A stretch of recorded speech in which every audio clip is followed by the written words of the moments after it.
You're listening to the Everything Went Black podcast.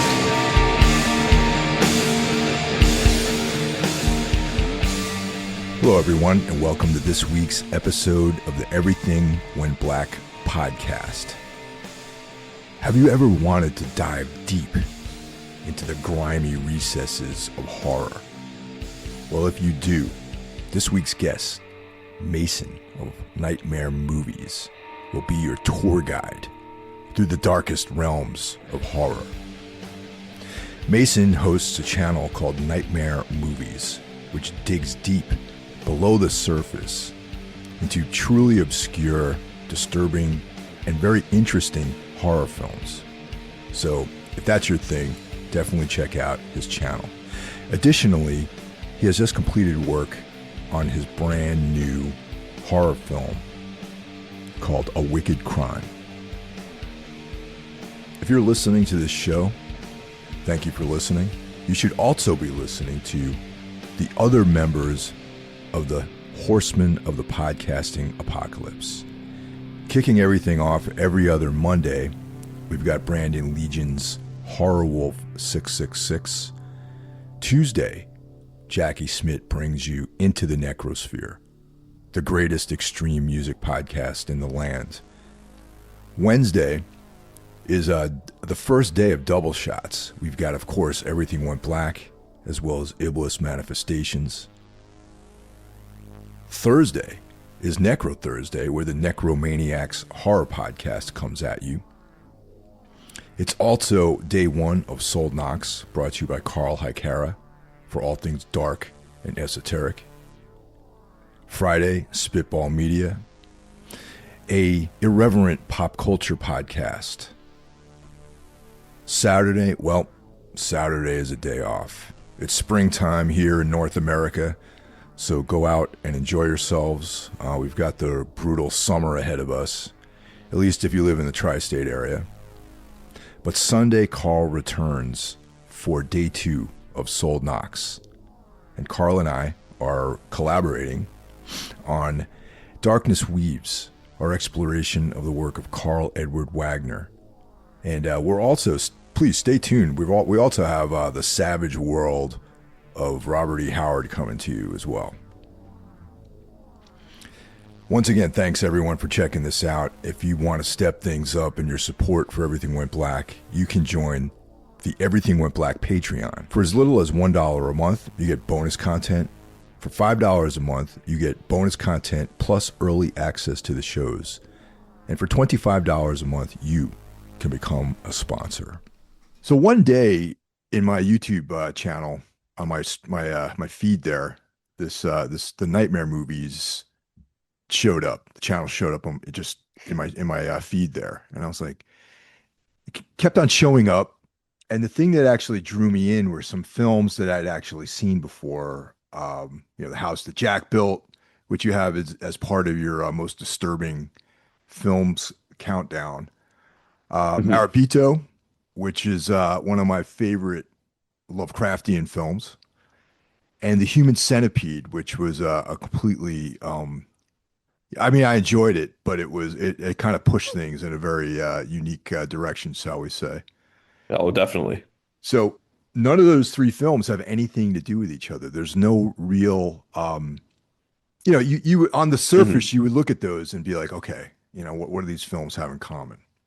But then I started watching the channel, and there's definitely like a connective thread that seems to weave its way through all the movies that you select. Now, anyone out there who hasn't checked out Nightmare Movies, it's a pretty unique channel because you seem to stay away from the kind of traditional mainstream horror films. I like those too, but I also prefer the more out there kind of weird stuff that's a little grimier and has like this more obscure like quality to it. So do you also like regular like sort of mainstream horror, or just this sort of underworld stuff?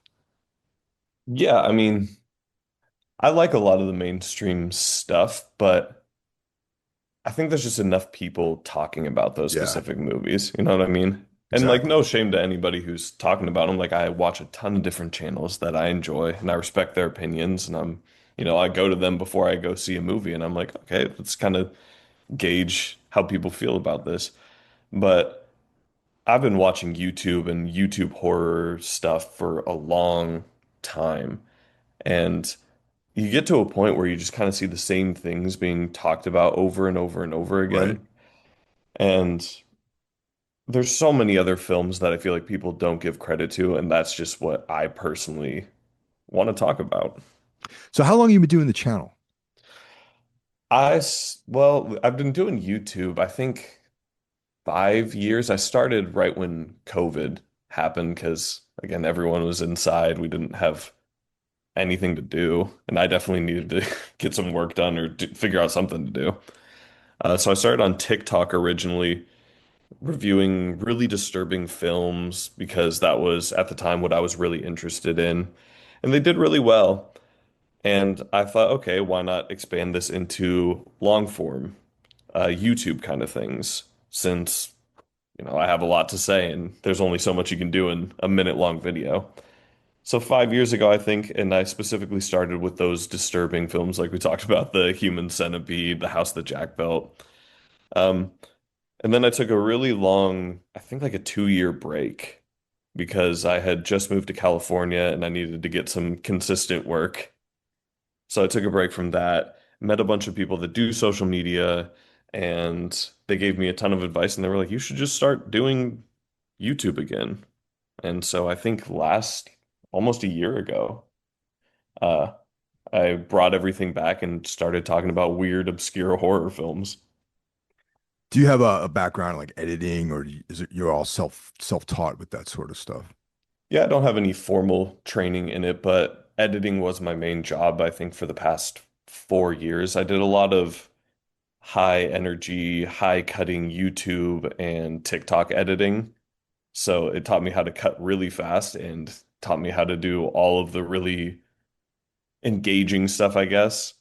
But I thought that was a little too much for me personally, like the audience I would want and the things I like to watch. So I definitely try and tone it back in my videos. I don't like them to be crazy loud and in your face with a ton of stuff. Yeah, But there's like this almost like an academic tone to the to the I'm glad to you the think entries. so. Yeah, no, definitely, man. It's like, because like I also watch a lot. I mean, I'm Hmm. always on YouTube. I'm looking up all sorts of movie related things as well as other stuff. And the sort of quintessential host is sometimes a little bit over the top, but there's like this academic sort of approach to some of these, and I appreciate that because it's a little bit more reserved than some of the other hosts out there, and Hmm. especially with the films that you're discussing. Like after I checked out the House that Jack Built, which is like when that movie came out, I was definitely, I mean, I'm a fan, so that was an easy reach for me to enjoy that one, and I dug the whole Dante's Inferno, Nine Circles of Hell like aspect to it, Hmm. and Marabito. Now it's funny, the Japanese era of like the early part of the 21st century. I kind of slept on that stuff a little bit, and I think that my love of cosmic horror and like weird fiction and Lovecraft pointed me in Hmm. the way of Marabito, and that was almost like my gateway into a lot of those films. So, then I watched your episode on that, and then I think because the house that Jack built was part of your disturbing films series, is when I sort of went into the underworld of stuff. I mean, I No, that's like to, exactly how it feels. yeah, dude. I thought like I knew a lot about, I've seen the Serbian film, Hmm. 120 Days of Sodom, Sallow, like, Oh I yeah. thought I knew it was up, you know. But I haven't actually checked any of these films out. But the Sam Hell stuff looks like very intriguing. Oh yeah. I you've heard Lucifer Valentine? You've heard of him too, I I imagine. have. The only one of his films I've seen is the Black Metal Veins movie. Oh, the documentary. Yeah, yeah. Yeah, that's a fascinating one. Um, yeah. Sorry, go ahead. No, it's all right. That's an interesting film because most of my the last several decades I've spent going on tour with my extreme metal band, and Nice. that's they seem like people whose house I might have stayed at one point, and that's like the whole thing. You want, and then you wonder what happened to them what as the years go by. Like you have all these memories of people that you meet, like traveling, and Hmm. some have these like very dark auras about them. And then as time goes on, you're like, whatever happened to that person, and then they most likely ended up like some of the people that were in black metal veins. Hmm. But I guess that's what the like some of these more the found footage films and these sort of like underworld films, like I'm going to refer to them, are That's a good way to put it. No, that's a yeah, good name.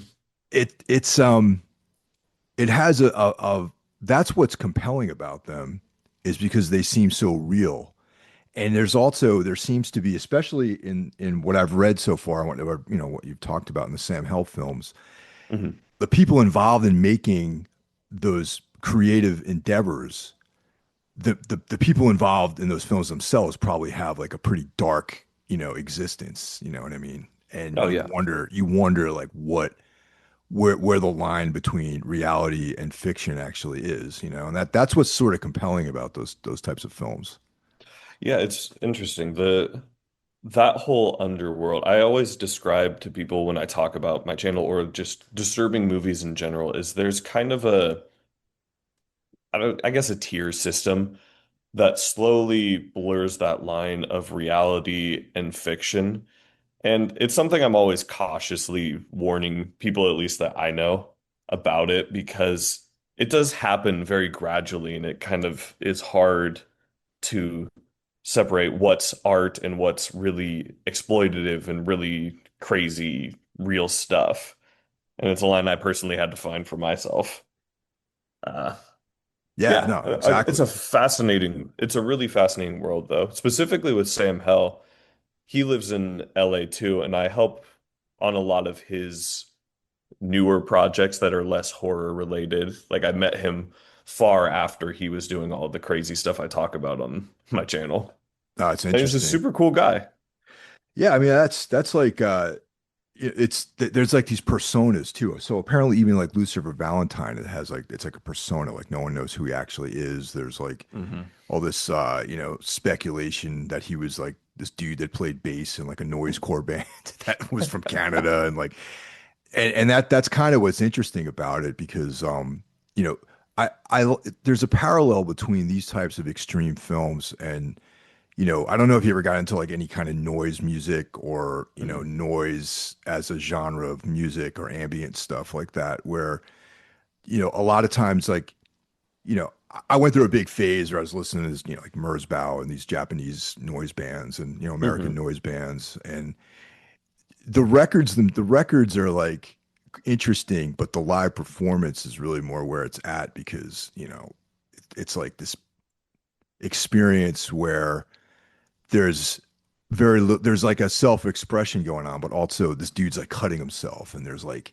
blood and like, it's Hmm. very performative. And also there's that same line I think that exists between what's art and what's exploitation when it comes to like noise music too. And I always can compare the two. In my mind, there's like a parallel between that sort of reductive performance and a creative effort that is broken down to these like very bare elements, very basic elements, and what happens Hmm. in some of these films because it is in a lot of ways, very minimal. And there's still a story being told with like these very minimal components. And I think that's what's fascinating about it. Oh, definitely. It's interesting to see.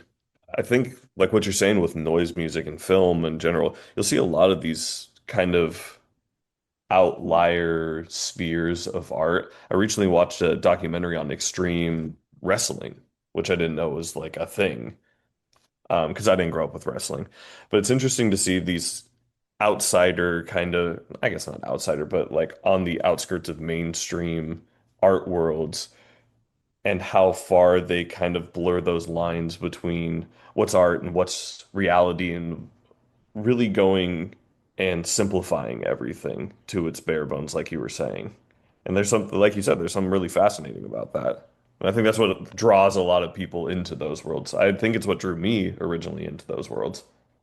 Yeah, I mean, and originally I wasn't really into like found footage films. Like I remember seeing the Blair Mhm. Witch Project like back when it came out, and all the hype around it, and people thinking it's real and all this stuff, and and that was a very well marketed film, but Hmm. ultimately I was kind of disappointed in that movie. You know what I mean? And I know that found quote unquote found footage goes all the way back to like Cannibal Holocaust and Oh yeah. and that's a way more effective film. And that does seem real to me, like Blair Witch to me didn't feel like a real movie. It felt like a project. You know what I mean?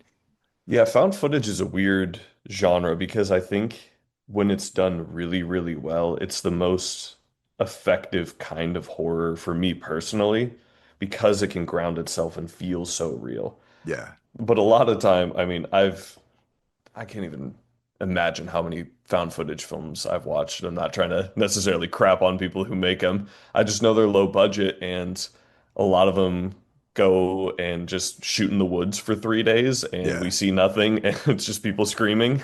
And I'm like, I get that that might feel real to some people, but it just doesn't to me. And it sucks. So you have to, with found footage, you really have to dig through a lot to find those hidden gems.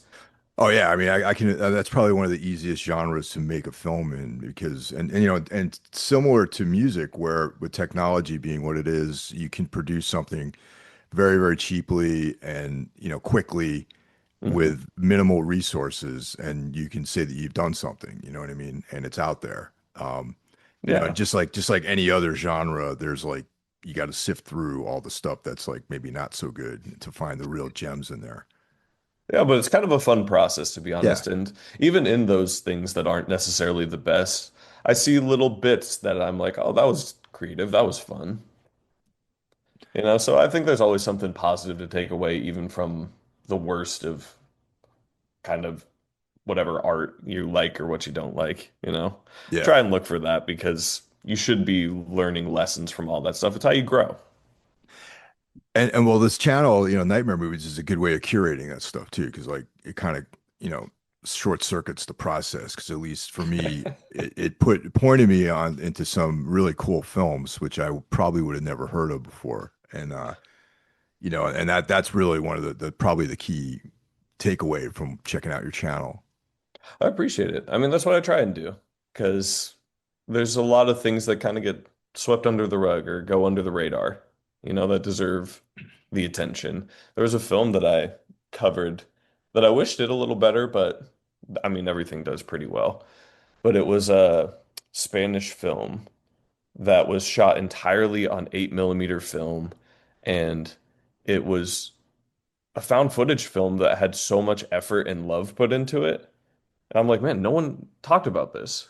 I hear all the time about other amazing found footage films like Mungo or Man Bites Dog, like you name it, that put just as much effort in. And it sucked that this one just kind of flew under the radar. So that's what I'm trying to do. Just push out a wide variety of films that I like that have really cool stories behind them and hopefully give them some more attention. What was the name of that film? The Possession of Altair. Oh yeah, you know what? That is that available and is that only on YouTube? I think you can watch it. I think I get Blu-ray copies of all of my movies, Okay. because I like physical media. I'm one of those Yeah, me guys. too. I Definitely, I'm love. totally like that too. Yeah, it's hard to track down some of these films, but most of them are up for like you can rent them on Amazon Prime or something like that.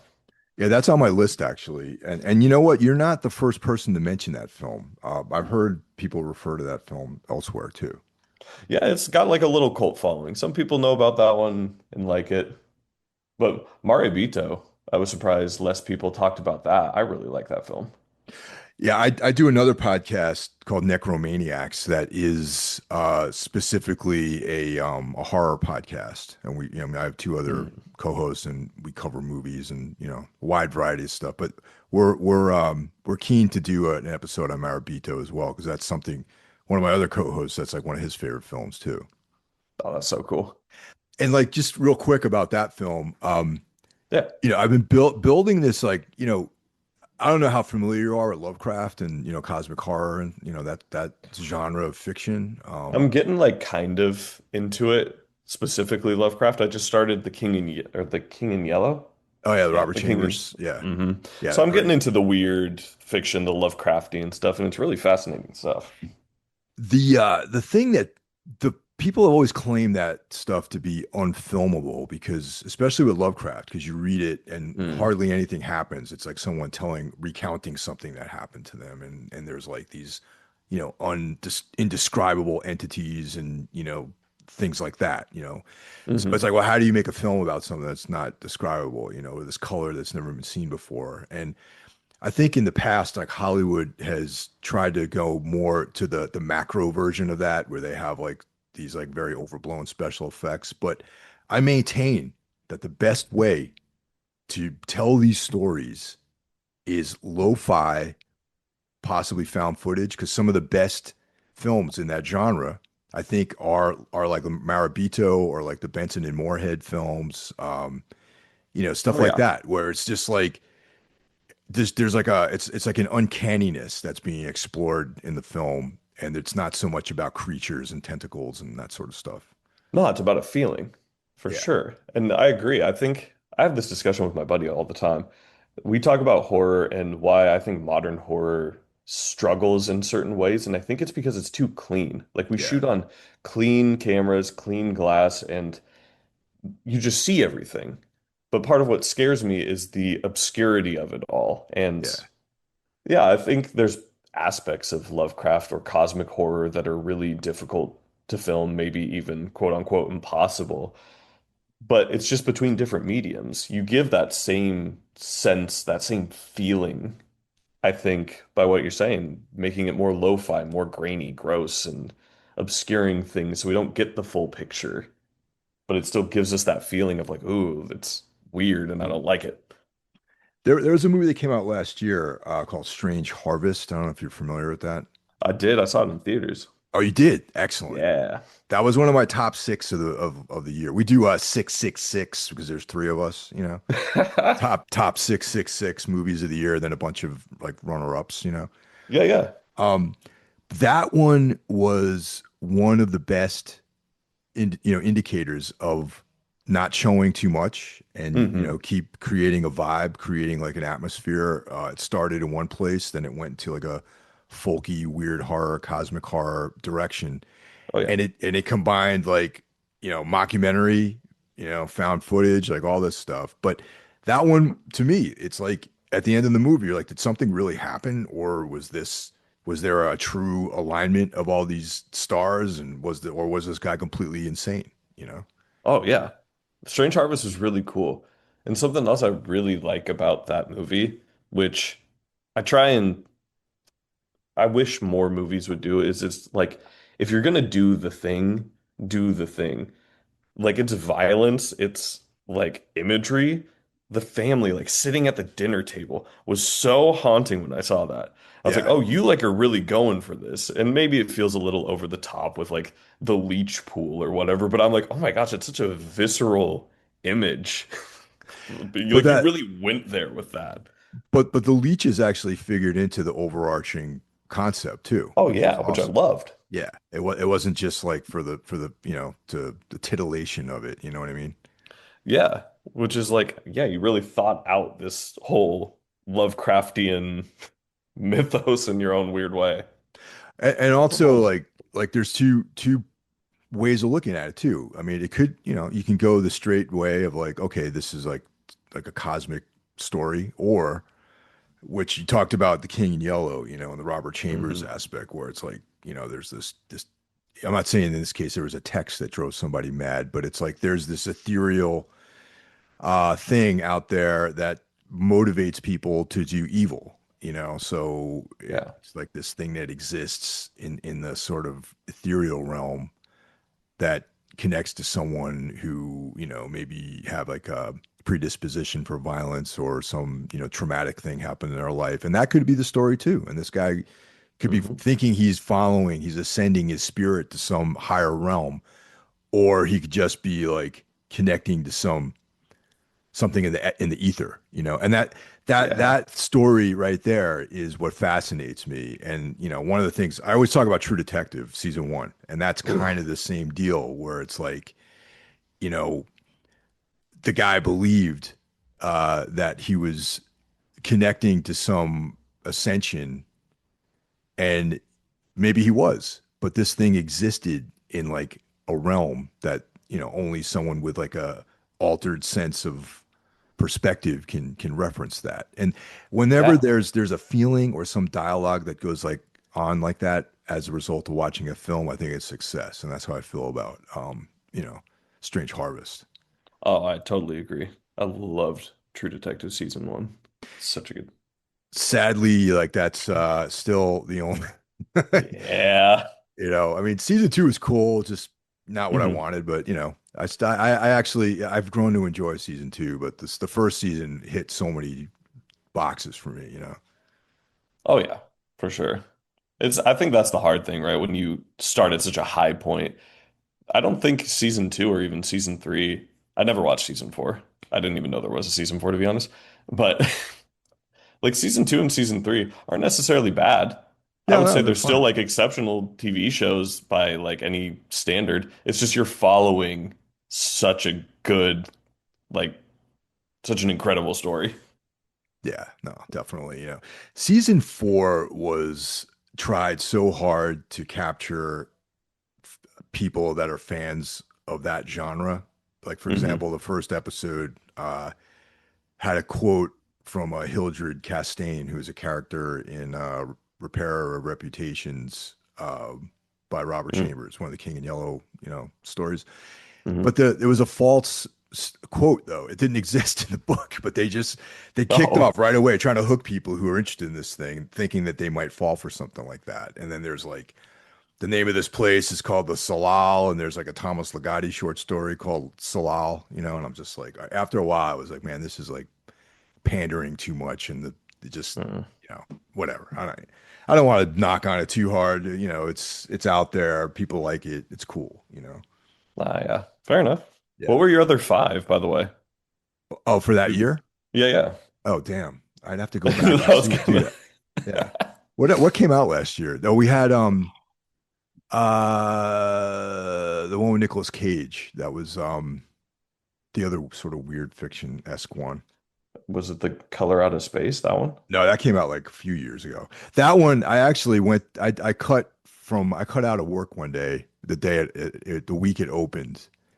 When Ooh. I was working in New York City, and I live in Jersey right now, but I live mostly in New York. And I remember leaving work. It was like middle of the afternoon. I saw it at IFC, and I was like, oh yeah, I have a meeting I got to go to. I'll see you guys in like a few hours. And I just took the subway down, and then watched the film, and I was completely like blown away by it.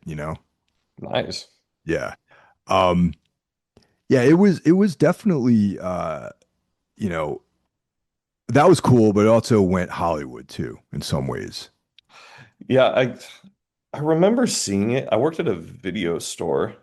So for a while I was kind of keeping up with whatever was coming out and I remember that came out and I remember seeing it. I just don't remember all that much about it, to be honest. Yeah, it well, it's funny. I had Richard Stanley, the filmmaker, on as a guest here, and he's a guy who he's like, if anyone's going to adapt Lovecraft, it's him.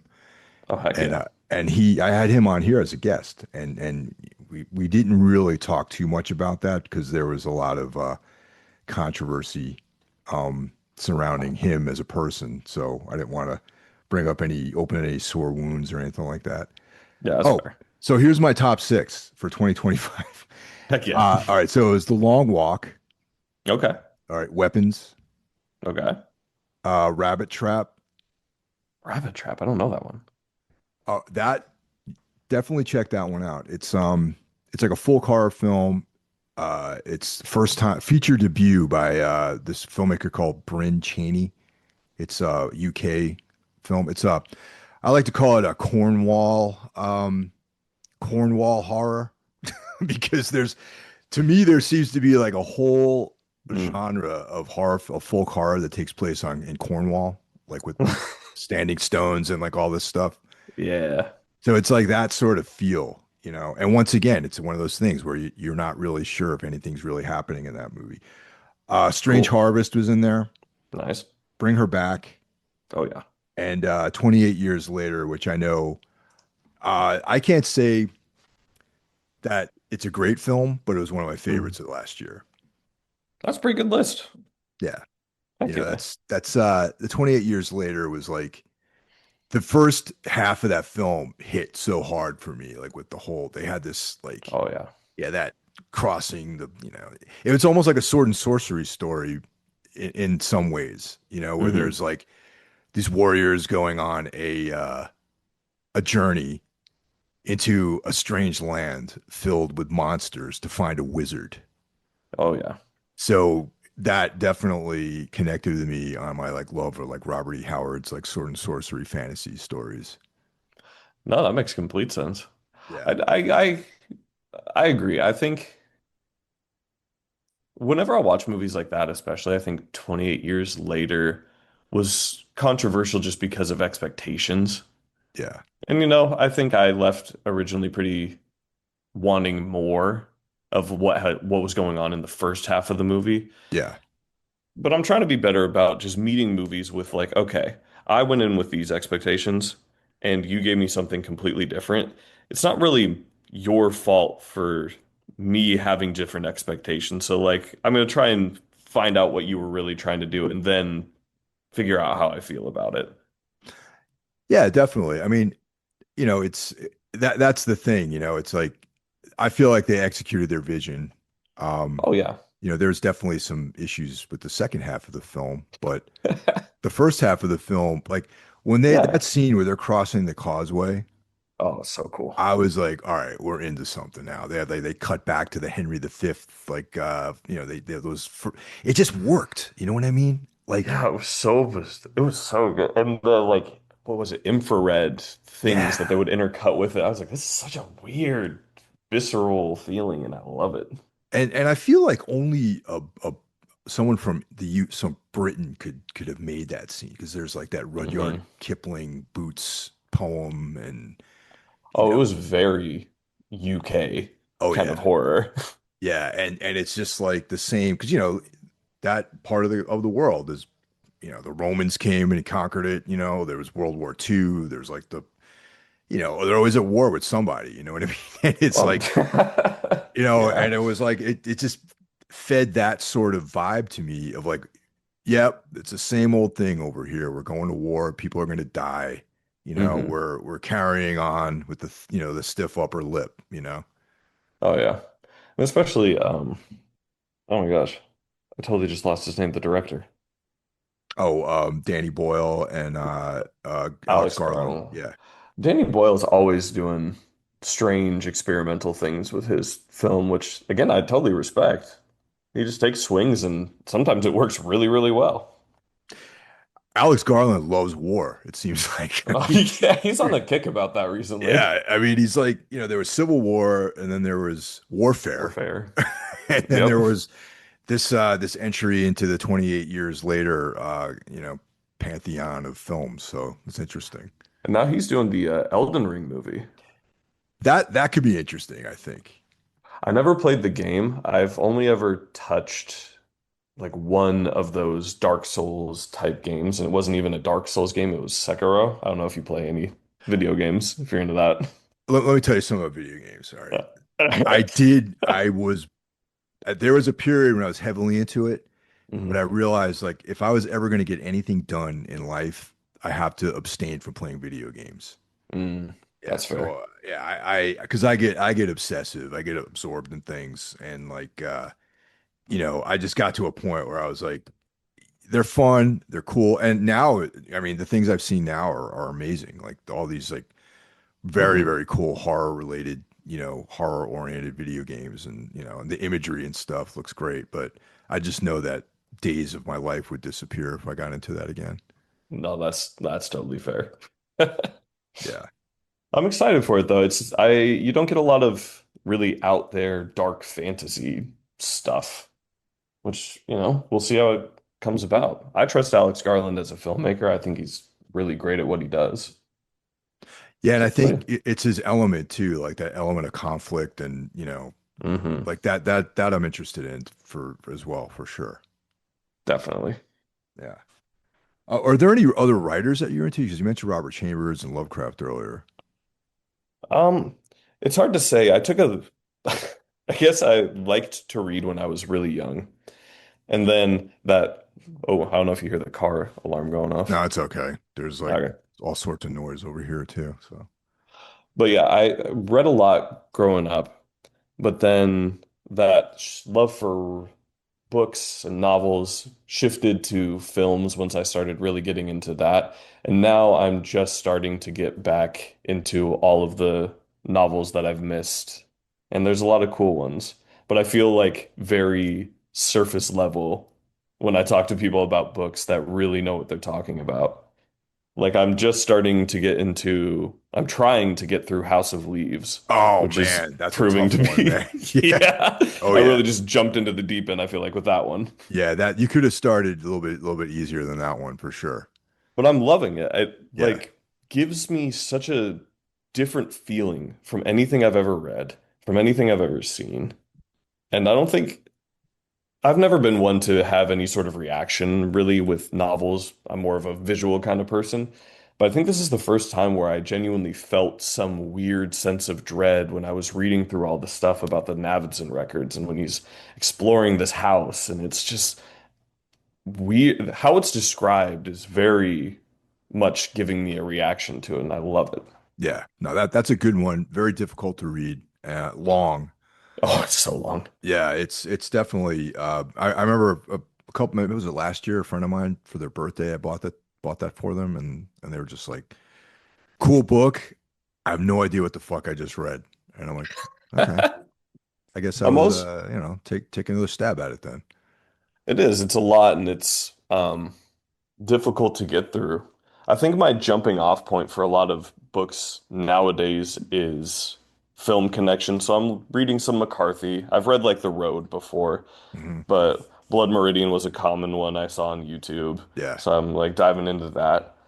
I've discovered Brian Evanson. Do you know him? Oh yeah. Lost Souls. Yeah, I Yeah. read some of his stuff too. Yeah, for sure. I just read Last Days and I was Last Days, like, that's the one I want. Yeah. yeah, Yep. that was a really weird one. And I really, really enjoyed the world that he built with that. Yeah. Oh yeah, that's the tip of the iceberg, man. I mean, if actually film related, even though the films that they made of his work is maybe not indicative of the quality of his writing, I would hmm say Adam Neville is one of the guys I would recommend because his film his book The Ritual was made into a film for Netflix. That's where I knew that name. Okay. Yeah. However, that film is hmm only tells like a half of the story. Oh, really? Yeah, I mean it's I mean the movie's fine, you know, hmm um, but it goes into these other areas that that just you really should the book really tells the whole story. And his newest book called Monumental, I read it in like four sittings, and it's like it's almost it's like a Ben it's like a Ben Wheatley movie in some ways. Mm. Like Kill List or something like that. Like kind of folk horror-ish Yeah, adjacent, but but like very modern. very modern, very English, Okay. and as much equal to it being like a Ben Wheatley movie. Once again, there's a weird sort of like lateral sword and sorcery element to it as well because it's like it's interesting because it's almost like I hate to say it, but like one of these things are like if you know, you know. But hmm like if you read all the Robert E. Howard stuff and his stuff that takes place, like his historical fiction, historical fantasies that take place in England with the Celts and the Picts and all that sort of stuff, like hmm you'll read certainly there's a change in the narrative, and then suddenly this dude has like a gladius, which is like a Roman sword, and he's fighting these like bizarre folky creatures that are part of like some version of you know Neolithic Britain's, you know, forgotten religions and things like that. Well, that's really cool. Yeah, dude. It's like, but it's modern. It takes place, it's like a kayaking trip into like this private land that this rich tech bro sort of guy buys this whole valley. And there's cults, there's like standing stones, there's like you know unleashed gateways, like all that. It's really, really cool. Okay. What's it called again? I'm gonna write It's it down. called Monumental. Okay. Yeah. Awesome. Yeah, Yeah, I'll that have to that check it one out. is screaming to be made into a film. Yeah, there's a lot of great books that have not been adapted. Yeah. I feel like should be. Well, some of the things that are on my to watch list that I Hmm. pulled off of your channel are Hotel, which I haven't seen yet, but I've located that. Mm.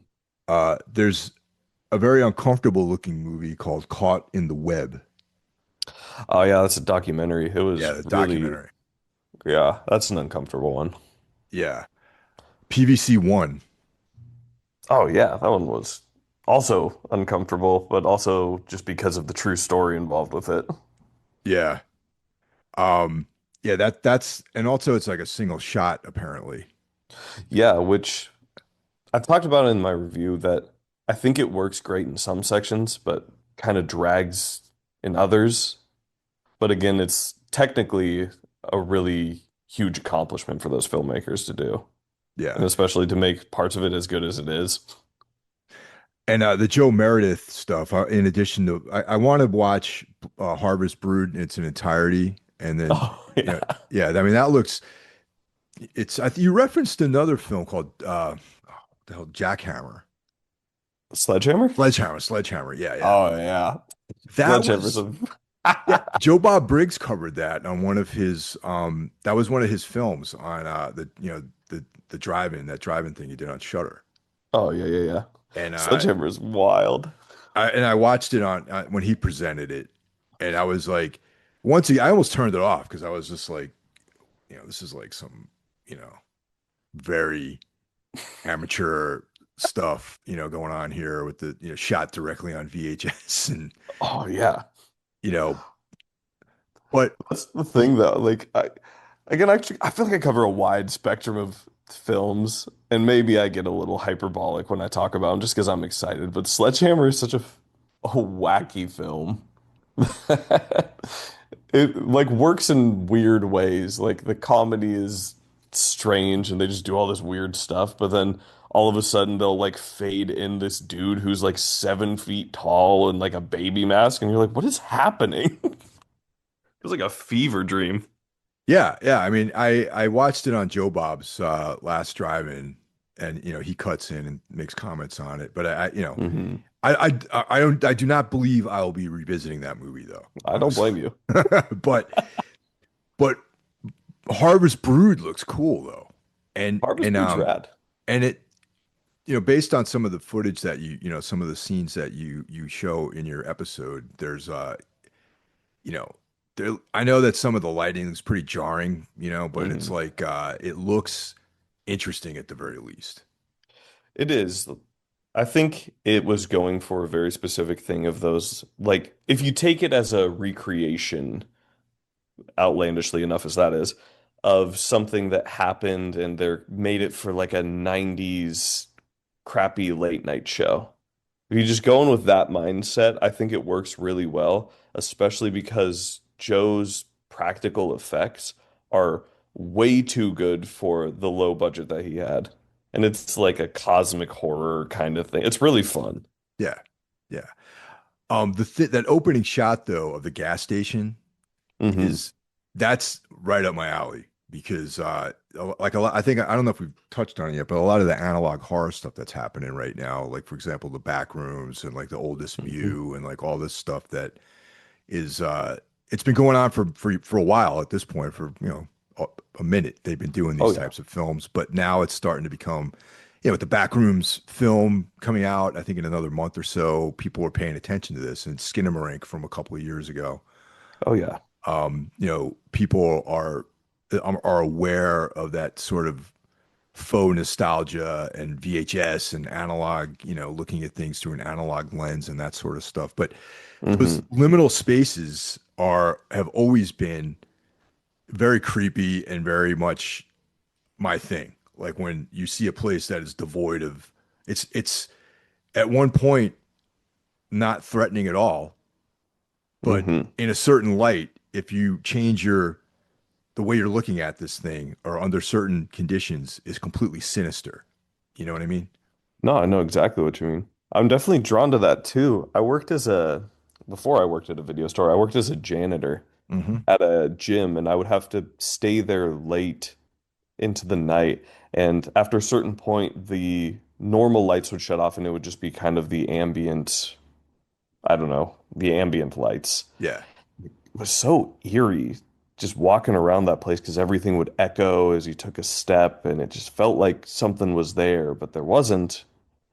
And I'm glad things like liminal horror are really drawing attention, drawing a crowd, because it's a very specific kind of horror that I really, really love. And I hope it continues to be developed on. Actually, one of the first movies I think, and it wasn't even intentionally a liminal horror film. It was Messiah of Evil, which you might have covered that I think on your I channel, didn't you? did. Yeah. I love that movie. Yeah, That, that was like, I mean, I always refer that to people, and it's part of that was definitely that liminal space feeling when they're in like the supermarket and the parking lot and all that, oh that yeah. part of the film, and that just reminds me of like, I work well, not so much anymore. I work mostly at home, but like I used to work in like an office, and there was you drive out to an office, it's a big Hmm. office building, just like in the back rooms, you have this Oh yeah. drop ceilings and fluorescent lights and all that stuff. And, sometimes I'd work late, I'd work until everyone's gone, right? Yeah. And you come in the morning, there's a full parking lot. And when you leave, yours is the only car left. And the lighting and the night sky and just that blank, barren feeling that you have when you walk out there. And even when you go into the lobby, the lobby's Hmm. got different lighting, and it's like there's no one there. And earlier when you went out for lunch, there was people standing around. There was a guy taking a phone call. There's like, people delivering things, like stuff like that. And then just that lonely feeling is like so unnerving at times. Yeah. I think it goes back to, I think liminal horror and cosmic horror can be tied in really, really well because they give that same sense of something being off, and you Yeah. can't really like pinpoint it. Yeah, this preternatural sort of thing where, you feel like there's something going on just beyond like your point of your the extent of your vision. You feel like there might be just some other thing happening just beyond that. Oh yeah. Yeah. Actually, it's funny because I saw Skinamarink in the theater, and Hmm. where I used to live like minutes away from like this big AMC movie theater in a mall in New Jersey, the Menlo Park Mall, and so Skinamarink was playing in an AMC movie theater, and it Hmm. was like a Friday night, and I think it was actually the opening night, and I was just like, yeah, I'm gonna go to this. I'll probably be like the only one in the movie theater, and Hmm. sure enough, I went to the 10 o'clock show, and there was me, a couple came in, and then after like 10 minutes, they left. And then there was like some dude like sitting on the other side of the theater who completely fell asleep, you know? And when I left, it was after hours, like, cause it was like, like what, like 11:30 or something like that after Yeah. when the film was over. And I got that same feeling of, I think I felt like I stepped out into this like nightmare world because the mall was closed. Hmm. There's like once my car was parked all the way across there was like one of these elevated parking structures. There was no cars because there was only one dude in the movie theater, and then I don't know where so there's no one there, and I was just Yeah. walking the long concrete expanse with the night sky above me, and it was just like such an unnerving feeling. I can imagine. Yeah, That's after what watching the Skinamarink. and you're just tripping out. Mhm. That's what the oldest view you mentioned earlier. Did you I see think that? I did watch that. I Yeah. think it's his stuff is really cool, and I'm glad that they put him on for the Backrooms movie. But I think the oldest view is more effective for me personally Okay. than his backroom stuff. I don't know, it just felt weirdly more grounded. Like I've been in malls Yeah. after hours and it's like, oh, it's such a weird feel. I don't know. Well, That's the other thing with malls too is they're kind of like a relic of the past. Like they're all yeah. closing and they are like it's almost like now here I'm going to get hyperbolic now too. It's like when you read a sword and sorcery story, hmm and the character goes to this ruin that used to be this like center of civilization or something like that. Like there's always like these passage in the story where, the hero stalks through this ruin and there's like echoes of what it was prior, and that's kind of like Yeah. the mall is like that, in a very microscopic way, I guess. Like hmm the mall used to be like the center point of commerce in this country, Yeah. and now it's like completely like an anachronism, really. You know what I mean? Yeah. It just is this relic of a very specific time that's still sometimes used, but just has a weird malls are strange. I'm from Nebraska originally. I live in LA now. Yeah. And some of the mall places here are still very booming and stuff. But a lot of the malls back home are closed down.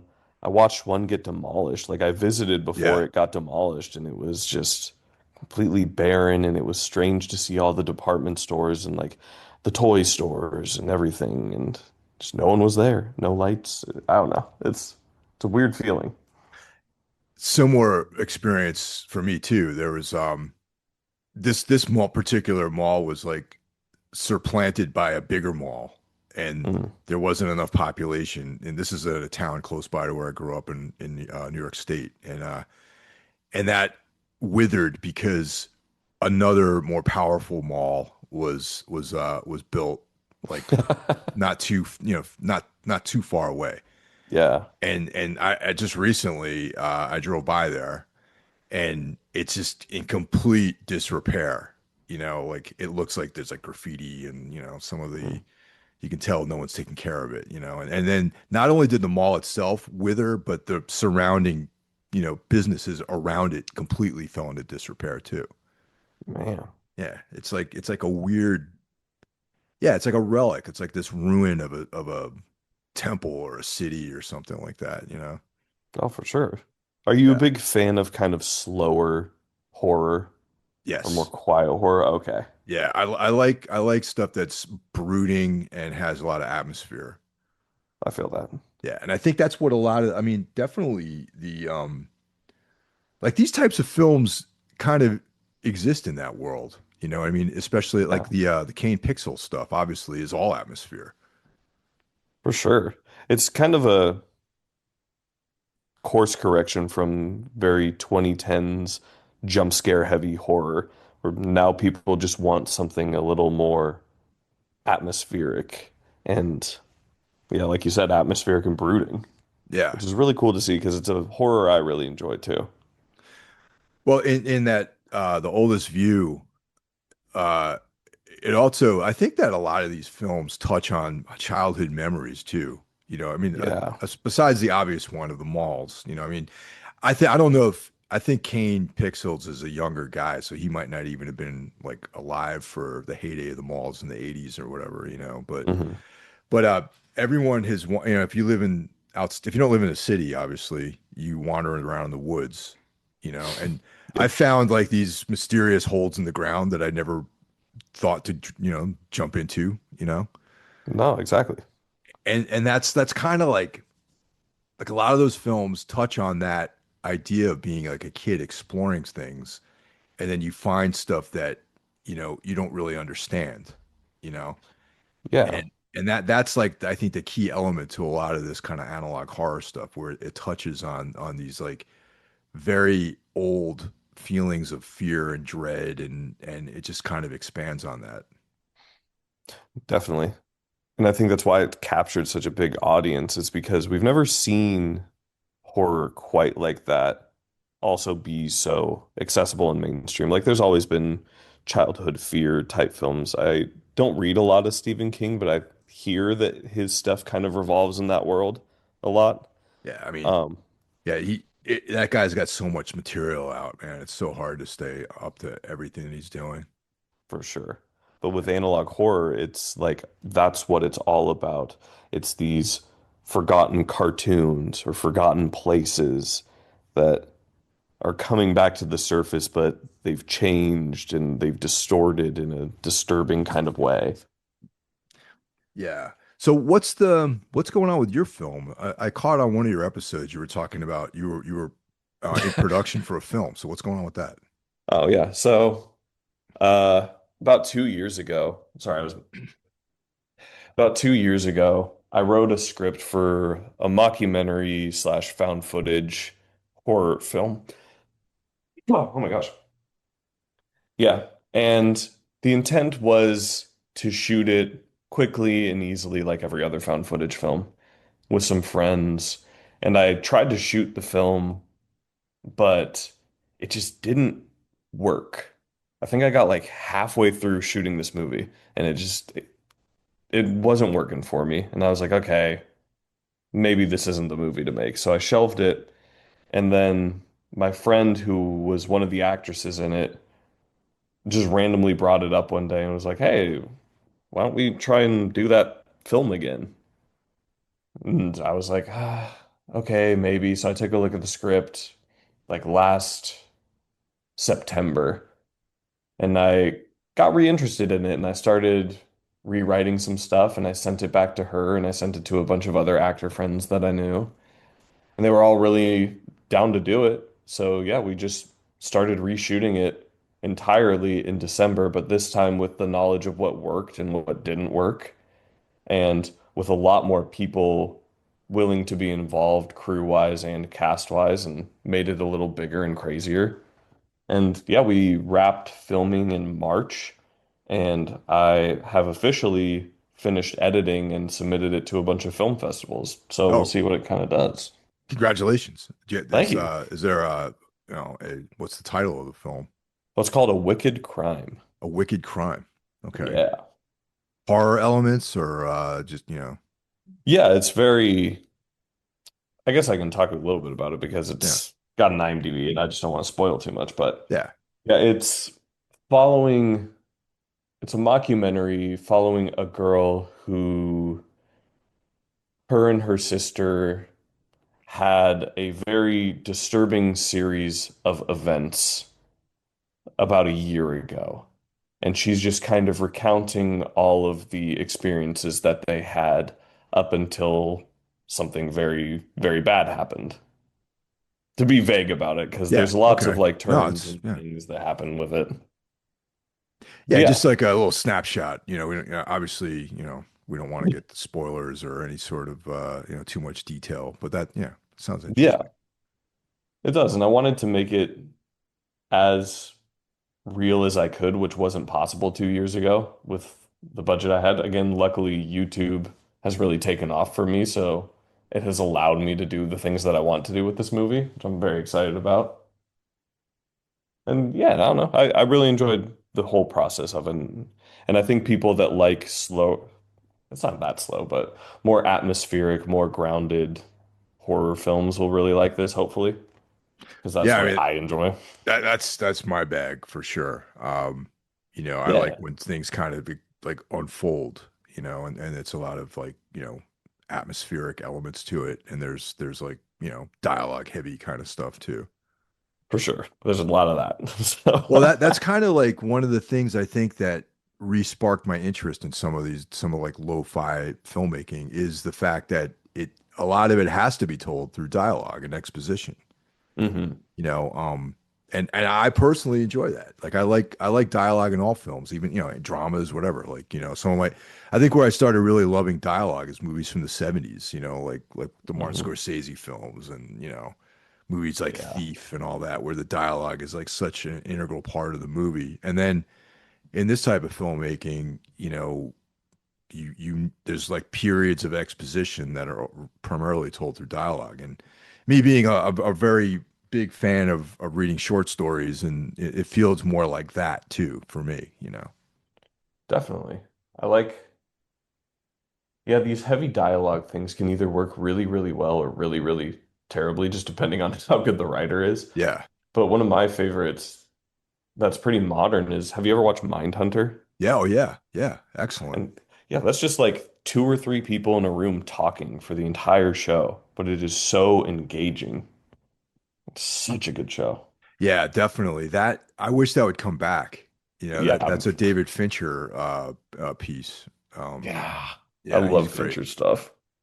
You know, it's funny. Like when Seven came out, I wasn't Mhm. really into it because I hated Brad Pitt back, back in the day, really, because I just figured he was just a pretty face. You know what I mean? Right. I revisited that movie, and now I love it actually. I think it's a very fine film, man. Oh, Seven's so good. I recently showed a couple people.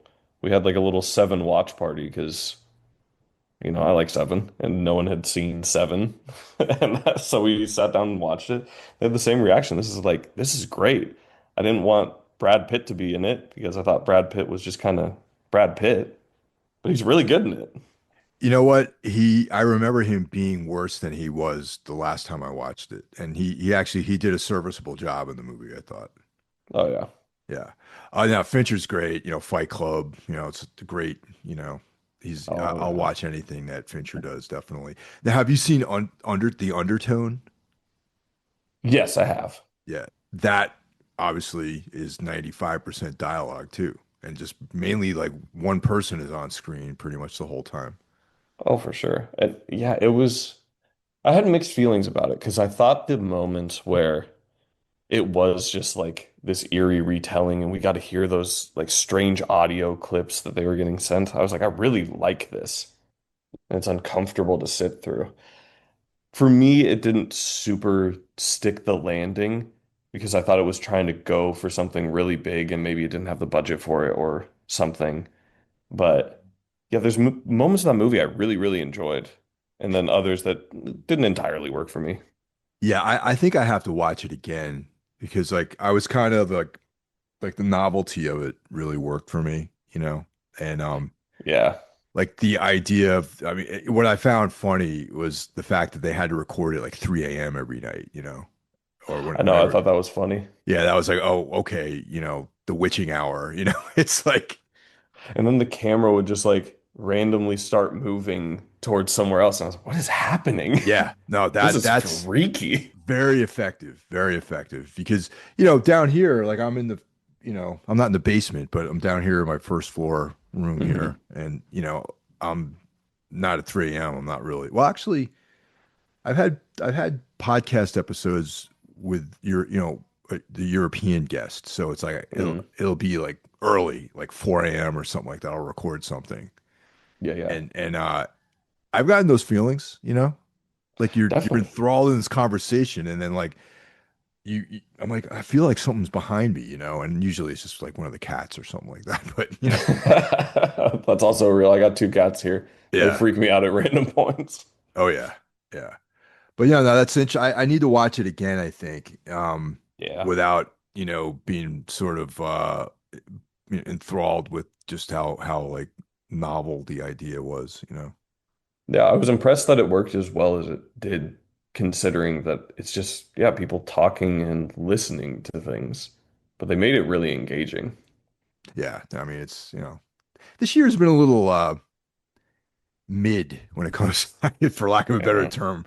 There's a couple things coming out that look decent to me, but I don't know. I'm really Hmm. enjoying digging into these films that I'm finding from your channel, man. It's like, they're these you have to it's the same feeling I get when I find out about some obscure like Japanese like hardcore band or something like that, where I have to find this record, and like or order it from overseas or something, and it's like Yeah. I like that part of it too, of trying to find things. And of course there's the Sam Hell stuff, which you can only buy like limited copies of, right? Yeah. That's the fun part about it is like the journey to find it, even if the movie maybe wasn't your thing. Like I bought, I don't even know how many movies that I thought I was going to review, but then I just didn't because I was like, I didn't love this. And I don't want to recommend it to people unless I really love it and there's like a cool story with it. But I loved the journey of finding it, and I still like those movies because they took me on that journey to find the weird, obscure Japanese whatever. It's always Japanese stuff too. I love Yeah. the obscure Japanese stuff. Well, Marabito apparently that's not streaming anywhere. You need to have a hard copy of that. Is it not anymore? I thought it I don't was. think so, man. Like, because we were I was telling someone about the movie, Mm. and they're like, "Well, where do you stream it?" And I'm like, "I don't know. Look on like Apple or whatever." And they could. It's not even on Apple. You can't buy it. You can't. You have to get a Oh, hard copy of it. I didn't know that. I mean, I have a hard copy of Yeah, it, but I didn't know that was like the way. Wow, that sucks. yeah, yeah, definitely. That's And the unfortunate side of this whole streaming era is there's weird rights problems and some of these movies are just impossible to find sometimes. yeah, yeah, definitely. And even with music too, I try to like things that I Mm, really enjoy. I try to get you know, even if it's a CD or something. CDs are like way cheaper these days than that's good. vinyl. Yeah. But I bet that's even difficult trying to find a CD, like a physical copy of some obscure band that you just found. Oh yeah, definitely. And then there's some things that people intentionally don't want to have streaming. They just want you to be able to have the physical copy of it. I get that. That's a fun experience. Yeah. Um, but yeah, the Sam Hell stuff, man. I'm fascinated with that because it seems so extreme, and to watch it, you have to have like real intention. You know what I mean? Like Oh yeah. you can't go in halfway with that stuff. No, and some of them are not fun sit throughs. Yeah. My buddy, who's interested in horror films and kind of the disturbing side and knows I have delved previously into that world, was like, "Oh, what's the most messed up film you've watched?" And I was like, "Do you really want to know?" And he was like, "Yeah." So he came over one day and we threw on Sam Hell. He has a movie called Love Dump. Yeah, I was like, I've this seen movie that. like was just the worst thing ever to sit through. And I'm not kidding. We were both just sitting on the couch with like a pillow half covering our eyes, watching the whole thing. And then something would happen. We'd be like, oh. It's funny because like there's a musical analog to that too. There's like a bunch of gore grind bands out there, and Oh yeah. yeah, there's like one particular band called Torso Fuck, and What a name. yeah, like I remember recently we did a bunch of dates, and that was like a big topic of discussion. And when you try to find like the records, they're Mhm. super rare, and they're like $150 to find, and it's like they're streaming as well, so we were able to listen to it, Mm. and I was just like, man, it's like I don't know if I want to spend $150 on this. You know what I mean? It's like one dude Yeah. basically programming drums and playing like 200 BPM like riffs and stuff with like unintelligible lyrics and like but if you find the lyrics online, it's all caps, like horrible, depraved, gore Yeah. grind, like porno grind stuff. Yeah, I get it. That's the nice thing about movies, I think, is because you can find some of these DVDs for cheap. There's definitely movies that are really rare that are the same. It's the same problem. Like you won't find anything for under like $100, which is like, oh, do I really want to spend $100 on a movie I've never seen and I know might not be very good?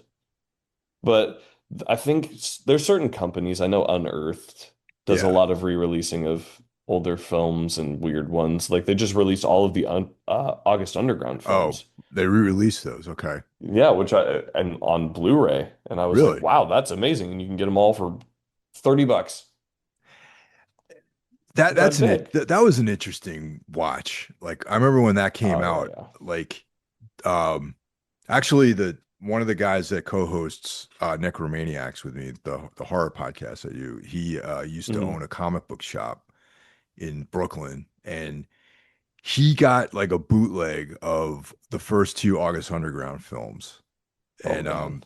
I remember like my girlfriend was out of town that weekend, and I was like, oh, I'm gonna watch these because she's definitely not gonna watch these Oh movies. no. And like, I was like so bummed at the end of the watch. I watched them both in a row, like Hmm. together. You know what I Oh mean? gosh. Yeah, and I was like I felt like unclean after watching those two movies. Yeah, they're gross movies. Yeah. Not even just like content wise, but they make you feel gross watching them. There was a scene where I think it was in the second one where the dude Hmm. gets like castrated and then he like just like you there's one moment in that movie that felt very it was like such a visceral experience to watch this dude. He just you can see him giving up on life and just like falling into this like box where he just gave up and died. You know what I mean? Hmm. And I was just like, man, this is like a little too you know, and the fact that it takes place in Pennsylvania, which is like something like something about Pennsylvania, like I'm like, oh, I could see that happening in like York, Pennsylvania, something like that, That makes sense. makes sense to me. Oh yeah, it was weird. I know a lot of people just don't like it because they think it's annoying or like whatever. But when it comes to their vision of wanting to just make it feel like you're watching these serial killers just film stuff, and they really nailed that. Yeah, yeah, for Because sure. oh, and those practical effects are just vile. Well, that's it was definitely a vehicle for Fred Vogel's talent as an effects guy for sure. Oh yeah. Yeah, I mean it was like some of the best special practical effects I've seen, really, especially with movies with those types of budgets. I don't know if it was him or I think there was another guy Oh, involved okay. with him. Oh, wow. But no, well, like they did him, but the other guy I think went on to work more in Hollywood as a special Oh, effects artist on like Marvel stuff, which I think is hysterical. damn. So And they then saw that and were like, "Yeah, you're pretty good at this." they made another film that was not it was actually damn, I can't remember the title of it, but it was like it actually was like they were trying to tell like a real story with it though, and there it wasn't extreme horror. Was it the Red Sin Tower? That's it, Red Sin Tower. Yeah. Yeah, I Was haven't seen it yet, um but I've heard of it. yeah, it was a Yeah, nice attempt to, but that type of filmmaking is not their strength. Let's put it this way. that's fair. I I mean, mean, that's kind of the thing with found footage, though. They utilized that format really, really well. They were like, okay, we don't have the budget to tell a crazy big story, but we have the talent and the budget to make amazing special effects. So let's just focus on that. yeah, and the fact that I'm talking about it now, like it's what, like 20 years ago that movie came out. Yep. Um, is it really? I mean, I would say that it's a good film. It's not something that I want to watch again. However, Martyrs is another Oh, I great film, love one of my Martyrs. favorite movies of all time, and I don't think Same. I don't need to watch that often. No. And that's the weird area of horror reviews that I see when people are like, okay, this made me feel negative in some way. Therefore, I don't think I'm gonna give this movie like a 5 star. This is like a 1 star movie because it made me feel bad. And it's like, well, that was kind of the intent of the whole thing, and it did it really well. So I don't know. Horror is a weird realm where people, I don't think there's any genre in any sort of world where someone goes into it with the expectation of it not working on them. Like I know so many people that go into horror and they're like, I'm not going to be scared. I'm not going to get immersed in this. The movie has to force me to be this way. It's like, what? Do you go into that with any other kind of movie? That was a Yeah, total side note, by the way. no, I'm no, so totally, sorry. man. No, it's cool. No, but yeah, Martyrs was just uh, That was like it's not brutal. even the gore that got me in that film. It's that just black existential dread at the end. Oh, the ending is so good. Yeah.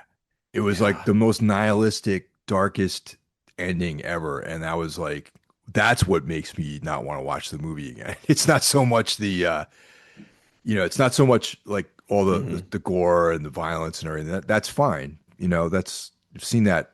I mean, they did a great job with it, but I've seen that before. But just For that sure. feeling at the end, and it was just like, Hmm. the end. You don't even get resolution of anything. Nothing gets resolved. No, and it asks that just existential, dreadful question, and then it just ends. It just You're like, ends, that's what you think? Okay. and there's endless debate over what actually the meaning of the ending was. It's great. Yeah, I would argue Martyrs isn't even just a good horror film. I would say it's just a great film in general. Yeah, yeah. But I mean, the philosophical angle in that movie is what really resonates with me for sure. definitely. The Yeah. woman's whole monologue about martyrs and martyrdom. I love that whole sequence. Yes. Yeah, there's so much about martyrs that I just adore. Yeah, the French really, that was like that new French extremity era was fucking brilliant, man. Yeah, that was when I was really getting into horror, is when all of those movies started making waves in America. New French Extremity is one of my favorite Yeah, yeah, those worlds of horror. Dimension Extreme. Whenever you Yeah. saw that on the DVD, you knew you were in for it. Yeah. Good times. Yeah. But now we don't really get much like that, which is unfortunate. No, So, I mean, it all comes in waves, you know what I mean? yeah. Yeah. I always think it's kind of a circular thing. I'm sure something like that's going to come back into, mainstream popularity in the next 10 years. Yeah. But anyways, go ahead. Yeah. Well, Mason, thanks for joining us, man. I had a great time talking to you. Yeah, of Um, course. Thank you for having yeah. me. Nah, it was fun, man. I was like, I've been watching your channel probably about 8 or 9 months at this point, and I was like, man, I should try to get this guy to come on and talk about this stuff, and Mhm. it seems just like the stuff that you're doing on the channel aligns with a lot of my interests, and I know that the listeners to this podcast would probably appreciate it too. So I'm glad to hear that. I'm trying to, you know, let people branch out and find some weird films that they've never heard of, hopefully. hell yeah. Well, once again, thank you very much for joining us. No, thank you.